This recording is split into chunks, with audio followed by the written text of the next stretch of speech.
2. All right. Oh, we're recording again. Wow, fantastic. So it's almost like we never stopped. It's almost like we never stopped. We just pick it up right from last week. That's right. Yeah, which reminds me, so what are we talking about today? What are we talking about today? Well, you're up at a conference. So, well, first of all, why don't we introduce ourselves? I'm Adam Gordon, and my partner here is? I'm Fred Cohen.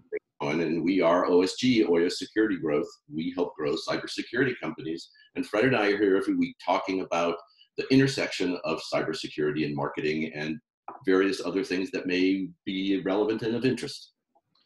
So now, yesterday, the conference I was at all day yesterday was the Chrysalis.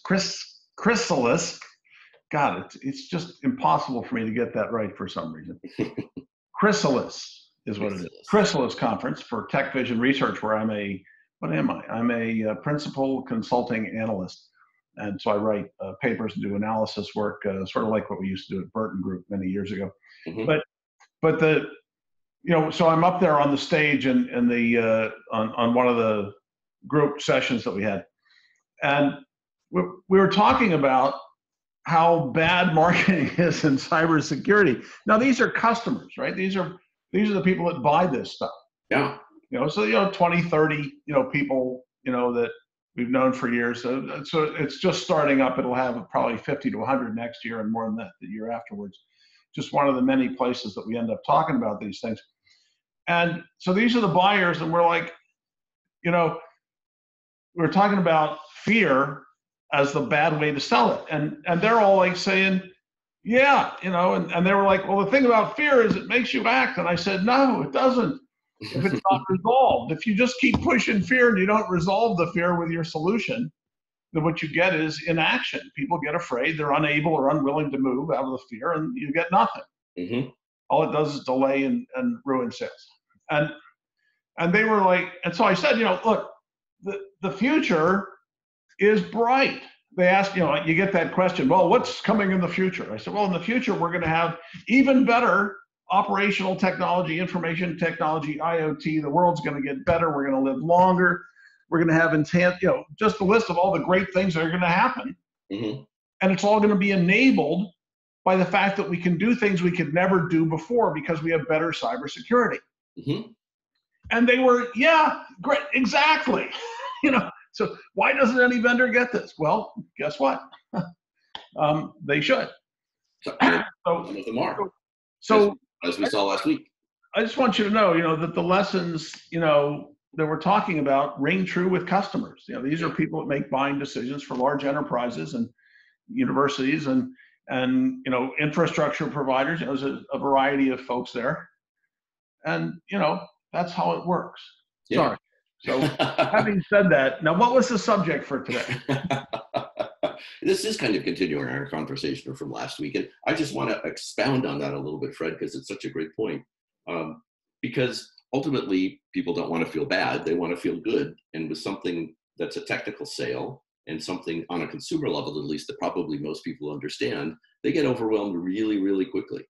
And, even if the IT department is coming after you and saying, you have to update your iOS on your phone and put in the security patches, people don't want to do that because they're worried about it. And they get into deer in the headlights mode pretty quickly.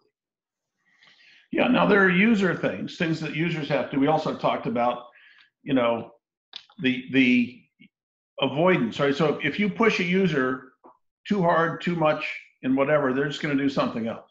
Yes. And so, we talked about that as well. And, they're all frustrated with security load. But these are the people that are implementing security within these large enterprises. Mm-hmm. So we all know, it's not like this is something new, right? We know that we're asking users to do more things that they can't possibly do right. Mm-hmm. So all right, so I get there's a posting, I think it was on LinkedIn, that I saw this morning from a person that's a fraud, somebody that fights fraud all the time. Because, I know lots of folks that are in the anti-fraud space. Mm-hmm. And that got tricked by a, whatever it was a Citibank related, whatever it was. They get some message in an email and it says, your card's now been enabled for this other thing. Mm-hmm. Oh, great. It's been enabled, but I didn't ask for that. So then they get this whole sequence of events, and they got tricked, right? Oops. And and this is supposed to be an expert, and it's admitting, they got tricked, right? And my response was, yeah, hey, guess what? We're all human, right? It's the nature of the beast. Mm-hmm. You're gonna be fooled. Eventually, somebody will trick you. The question is not, if that's going to happen. It's that it's going to happen. Now, what do you do? What is your process, your way of doing things that makes it so the consequences aren't that bad? Right. Right. And so again, this is something. So now, but I had a really interesting question at the conference, which I really enjoyed a lot. It was from somebody who was in favor of cryptographic zoning, right? And I'm in favor of cryptographic zoning, whatever that is. It's a good thing, right? I was about to have you explain it, but evidently we don't care. We don't care. Temporal microzones with cryptographic mechanisms. So, okay. So she asked, so why isn't everybody, a fan of these things? And so I said, rah, rah, shish boom bah, go crypto zoning, yay! Okay, so now I'm a cheerleader. So everybody enjoyed it, but eventually I got to the point, because eventually I do. What I said is, when we study this for companies, we have like 125 different things we look at, and one of the 10 different parts of one of those 125 things we look at is cryptographic zoning. Mm-hmm. And that's why you don't hear everybody saying, "Oh, cryptographic zoning, yay!" Because guess what? It's 1/10 of 125th of the things we cover. Right. So and none of those things are panaceas to anything. Right, they're all part of the big picture, which you have to do well, right? It's about execution. So, all right, I've said enough. Now, what was the subject of our call today? Your conference was the subject of our call today. Oh my God, I had no idea. Yes. I would have started talking about that instead of this. Well, the other thing I thought might be interesting to talk about today, as I was doing a little bit of exploring around research for this, is this place right here. I think is very interesting. One of the things we talk about frequently is persuasion and influence.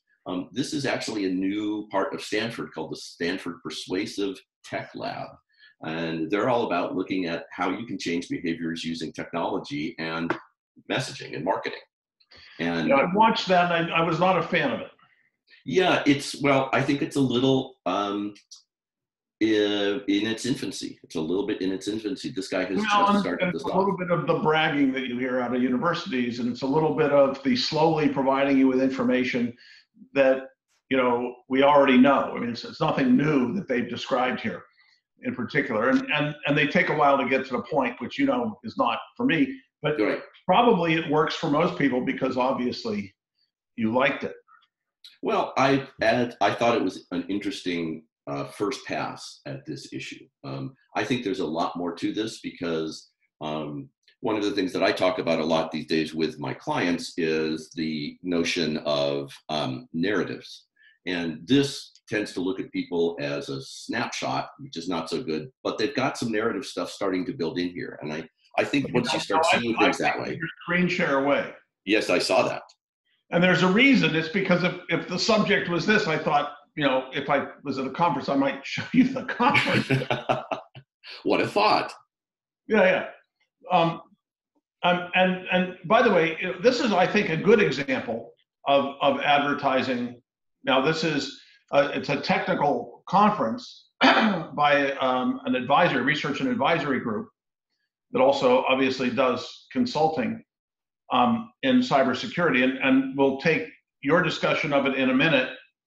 But one of the really interesting things, and I'm trying to find it, was the background they had, which was basically, honest information, without a hidden agenda, which is really what they're selling, right? And, a lot of really, awfully good folks speaking there. People that are, global director of information security innovation at Citibank, and CISO at a major university. And you, I see. Well, yeah. Well, obviously, if I was a speaker there, that would include me. Yes. But just a lot of people, that Kurt ran the panel that I was on, Chief Information Security Officer at Aetna. Mm. The Senior Director for Identity at Salesforce.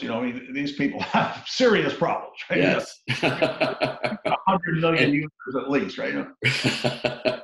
So, serious problems that aren't necessarily their own problems, but their company's problems. Yes. Well, no, I'm just saying, they're in charge of identity, right? So yeah.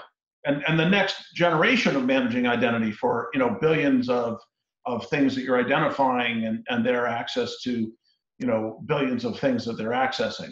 Mm-hmm. And attorneys, and the program manager, at Microsoft in charge of these aspects of things. And so I mean, this is, really top flight folks and people that have been in this for a long time and know what they're talking about, right? And it's really good to be in those groups because it really, the BS, doesn't last very long. It gets burned out in like a couple. If you say something that's baloney, you're going to be called on it. Good. So, all right. So while we're here, because we do this all the time, your view of this website. Well, this is pretty basic.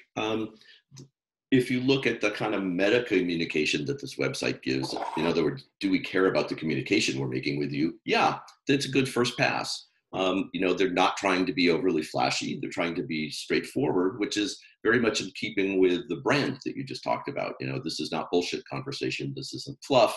This is authentic, real conversations about where we see what's happening and where we're going to deal with this. So in that, I think this does its job quite well.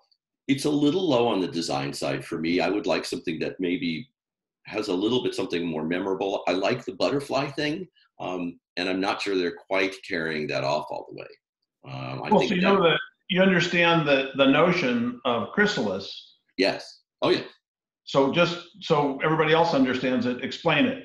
So a chrysalis is what surrounds a caterpillar before it turns into a butterfly. It forms a chrysalis, and inside that chrysalis, the caterpillar changes from a caterpillar to a butterfly, and when it breaks open, the butterfly comes out. So it's always been a metaphor for something kind of squirmy and ugly changing into something beautiful. Yeah, it's a metamorphosis, right? Right, exactly. Right, and recognize that so there are different technical groups and different advisory services that do different things, right? So Gartner does this and so forth, but TechVision Research, following from what Burton Group was before it was acquired, some 20 years ago, it's about transformation, right? It's about not just transforming in the enterprise, but also about transforming the way you think about cybersecurity issues, and thinking about it over time. You're always transforming, right? It's not just cybersecurity; it's identity management and directory and these other things that I'll call part of cybersecurity. But they also network and telecommunications, and they're looking at going into other things. But again, it's about transformation. So it's sort of a fundamental philosophical difference between Gartner, which is not fundamentally into helping you transform your enterprise. It's really about answering your management questions and providing you with good information, lots of information about what's going on in your particular niche of the. Right. I've always seen them as more of a decision support system than a predictor of anything. Right. So TechVision Research has, the nature of that research is also, very specific in that it provides diagrams and decision-making criteria for you in a well-characterized way. But this is just the CEO. So this is a personal note, basically, and it is fairly personal because all of the customers here are people that we've known for many years. They're people we're getting back in touch with after Burton got acquired by Gartner. Right? And of course the conference is on the top of that, but subscribers get access to different kinds of, you can see the aspects of it and so forth. But without talking too much about what they actually do, you can see that what they're talking about the consulting services, they're talking about advisors and the advice that they can provide. And they have blogs and videos and documents. The conference itself, they've recorded it. They did a good job of recording it, high quality video and audio, including the audience questions and answers. And so they'll be presenting that over the next year to help their sales and marketing approach. So you can see, and these guys are great. I mean, I work with Doug Simmons. I mean, last week we had a consulting gig where he was involved, for example, and he's fantastic, right? I mean, he's just way, way better than almost anybody you would ever be able to find doing what he does. Right? And the customers know, and they've worked with him for years, and they appreciate it. Gary is, running this thing. There's obviously me. Hopefully, I'm only in the second row, so that's okay. But we have people with lots of expertise over many, many years, right? And so, to me, if that's what you're looking for, and they do this so much better than I do, right? If you look at my websites, they're ridiculous compared to this. So, and as they develop, remember they're still a startup, right? This is their first year of this conference. They've only been operating for a couple of years. Oh, really? Oh, yeah. So getting 20, 25 Topflight experts involved is a major effort for a company this size, and holding their first conference. When they started Burton Group, which was in the 1990s, I think their first conference had 12 people. But they were the right 12. Well, they sold for north of $60 million to Gartner after growing, considerably. Yeah. And so, here they're starting, way further advanced than where they were at that time. The question is whether this sort of a service, whether this sort of a transformation is going to survive and thrive, right? Because today, everybody imagines that you can just go to the internet and find it, right? Yeah. And so the question is, as a research and advisory firm, what do you bring to market? How do you bring it to market so that you get a set of loyal customers from, in this case, large enterprises, large being the key here, right? I mean, it doesn't matter whether you're a nonprofit or government, they have government, clients as well. But it's large industry, right? And people that have no problem paying, $10,000, $20,000 a year for a subscription service, and they come to a conference and they meet top experts in their field and have frank discussions about the issues affecting them, right? And they're getting new and interesting information from these experts. So as a service, you look at the internet where you can get lots and lots and lots of advice for free, and you have to sift through it. The question is, what's the actual value of that? And we don't know the answer yet, but I suspect it's of high value. And I thought it was a questionable issue for quite a while, but when you actually go to a conference like this and you actually see, the 20, 30, however many people they have for the first conference from, big enterprise, customers, 50, $100 billion folks, and you have people here, from Microsoft, and obviously big, right, and Google, and right. So and they're not just going up there and giving a pitch, right? Because that won't last 5 seconds. You will be stopped, right? Right. They're talking about the serious internal problems and the different ways they're looking at it. And you see conferences where people are talking about hacking, right? Yep. And so they had a session where people were talking about API exploitations. Right? But it's not like, oh, I was really clever, I broke into something. It's, we examined 40,000 APIs from 12 companies. Right. And we found, 37% of them, did this, and 80%, didn't have any authentication in the API. So even though you have to authenticate to log in, once you're logged in, the API doesn't have any authentication. So if you change this part of the API, it's reading an English text, here's the vehicle number, right? Right. So we tried 5,000 different vehicle numbers, and we found we could turn the air conditioning off. And we don't know whose vehicle's air conditioning is off today, right now. So they didn't do that, right? What they did was they said, okay, here's another vehicle. same make and model. Here's the VIN. We'll just change the VIN. Son of a gun. You can control another person's car. Okay, and they're doing it to themselves. It's not like they're doing it to somebody else. So not breaking into anything. They're authorized, people doing their job. Right. But so you're finding out classes of things going wrong, and then they're talking about how do we link identity throughout the entire process, because a lot of the back end processes don't have those linkages properly covered. Sure. Well, when they were made, there was probably no reason to. Well, no, these were made recently, and there is a reason to, but they're talking about the development process, how developers are not getting this right, and why are they not getting it right? It's not because they're not competent developers. Mm-hmm. It's because they're not in an environment that properly supports that.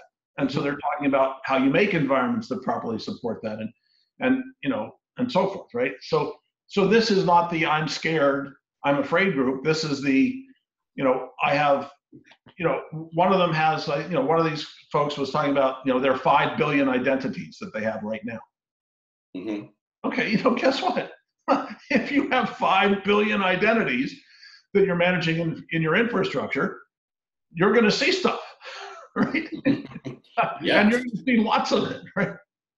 So they're talking about, real experiences in high volume, right? Not the, oops, I slipped up and the camera, in my house took the wrong picture. Right. We have 400 million cameras deployed and they're all taking the wrong picture, or oh my God. So, very serious people, very seriously thinking about these things and interacting with other very serious people, very knowledgeable people who don't, these are not people who don't realize that something happened, 8 months ago or 20 years ago, right? I mean, they're people who have been studying in the field for a long time, and they're professionals at what they do. And they're dealing with lots of other people in the world who have to, somehow address these complex problems. Mm-hmm. So in any case, to me, it's a wonderful, I had a great time. I had lots of good discussions with people about, different aspects of problems. Mm-hmm. The identity people are talking about, going passwordless, yes. And really? how to get rid of and replace passwords. And you hear different opinions. I mean, nobody on the panel said we're going to be done with passwords ever. Mm-hmm. In the foreseeable future. Right? But they talk about reduction, right? And then they're talking about what do you replace it with? And so, one of the interactions I had, they were talking about, well, you replace it, your phone is a great replacement, right? Because it, it has a fingerprint. Most phones now, or certainly many phones, have the fingerprint mm-hmm. on it.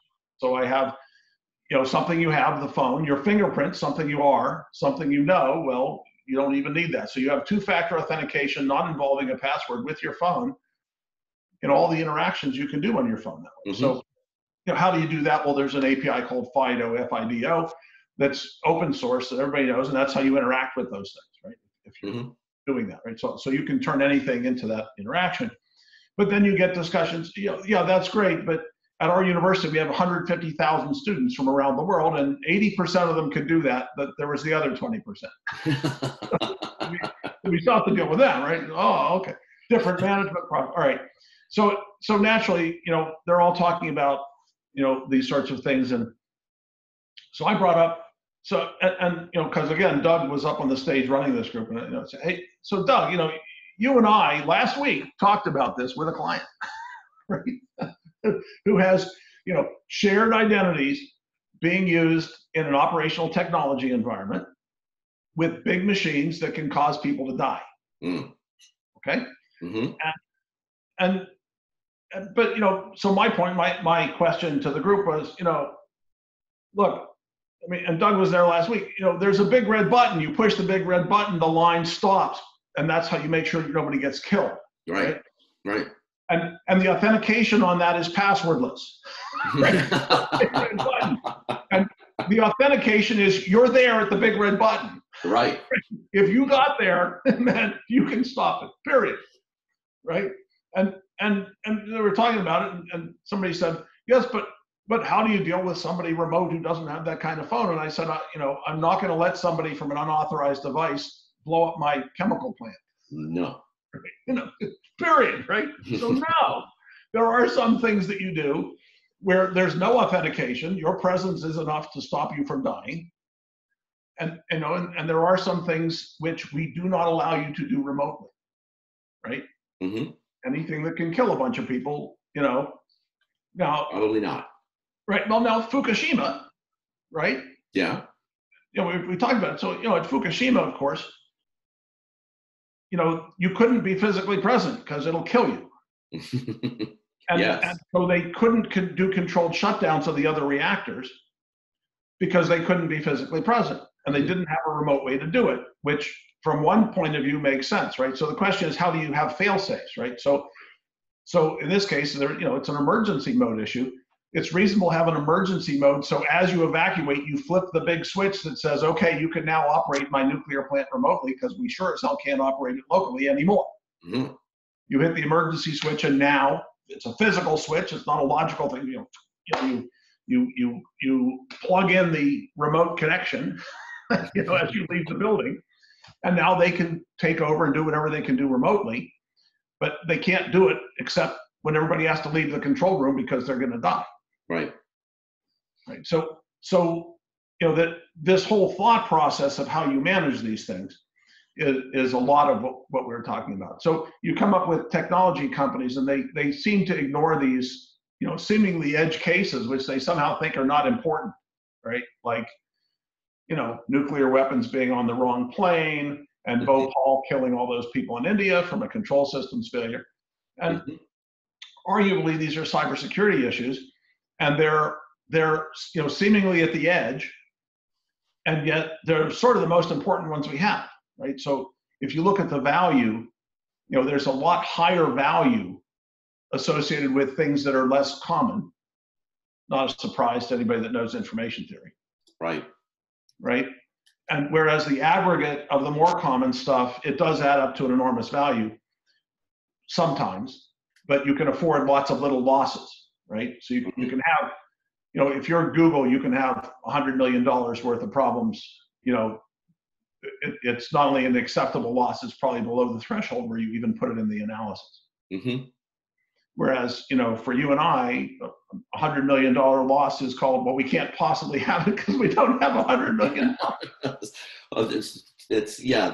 I don't know how that could possibly happen. So, and a lot of what you're talking about resonates with something I've read recently, which is Nassim Taleb's book called Antifragile. Have you seen that? I have not, but it sounds fun. It's very fun. So if something is hit by something chaotic, something random, and it breaks, it's fragile. And if something gets hit by that same thing and it keeps going, it's strong. But if something it's resilient. Hold on. But if something gets hit by that and it gets better, it's anti-fragile. And so one of the tenets of antifragility is you need to design your system to allow for chaos, for uncertainty, for the unknown, because that shit happens. Happens all the time. And just because there are outliers in the data, it doesn't mean that you can't prepare for them. I'm not sure we can use the word shit on the internet. I'm pretty sure it's been used once or twice before. No shit? No shit. Wow. Cool. All right. Well, with that, before we degrade into even worse use of the language, we probably should close today's discussion. All right. And I think next week what we might talk about is how branding relates to everything that you just talked about, because I heard it as a huge giant brand story. Oh, well, cool. Yeah. So Branded, there was a TV show called Branded, right? I think there was actually. Yeah. It was about an advertising. They went through like pitches with them. It was a great show. Yeah. No. It was about a soldier who was branded as a traitor. Oh, that one. Yeah. Right. Oh, you mean there's another one about advertising companies that are pitching business? For me, of course, that was a fascinating. Another TV series. Hey, that's what we need is more TV series. Great. Exactly. All right. So you need to shut off the recording here. At the end of this week's podcast. Thank you, everybody, and we'll see you next week.